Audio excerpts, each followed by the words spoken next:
Bonjour, c'est un chantier titanesque auquel s'attaque l'Arabie saoudite. Il était temps. Après plusieurs essais infructueux pour diminuer la dépendance de l'économie saoudienne du pétrole, le pays semble avoir enfin pris la problématique à bras-le-corps. Les premiers essais de diversification avaient échoué, car il n'y avait pas de volonté forte. À chaque fois que les prix du baril baissaient et que la soutenabilité de l'économie saoudienne était remise en question, ces plans de réforme faisaient leur apparition. Puis à chaque fois que le prix du baril rebondissait, ces plans étaient mis de côté. Pourquoi est-ce que cette fois-ci, les choses sont différentes? D'abord, parce que la baisse actuelle du pétrole n'est pas une baisse conjoncturelle, mais plutôt une baisse structurelle, qui risque de durer encore très longtemps. Que ce soit en raison de la révolution du pétrole de schiste américain ou de la transition énergétique engagée par plusieurs pays, le prix du pétrole n'est pas prêt de revenir de façon durable au niveau des $100.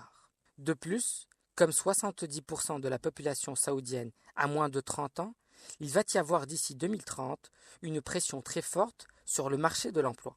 L'Arabie saoudite devra créer des emplois pour tous ces nouveaux entrants. Comme la baisse du pétrole est durable, il faudra que ces emplois proviennent du secteur privé plutôt que du secteur public qui emploie pour l'instant 90% des salariés saoudiens. L'exécutif a annoncé un plan de réforme global qui a fait sensation dans le monde, de par ses objectifs très ambitieux.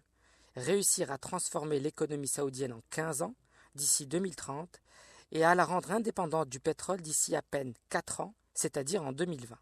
Le plan fut salué par les économistes, qui rendent hommage à ces objectifs stimulants qui placent la barre très haut.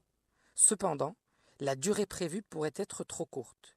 Il semble en effet difficile de remodeler en profondeur l'économie pour la rendre indépendante du pétrole en à peine 4 ans, alors qu'il s'agit là de la principale industrie du royaume depuis les années 30.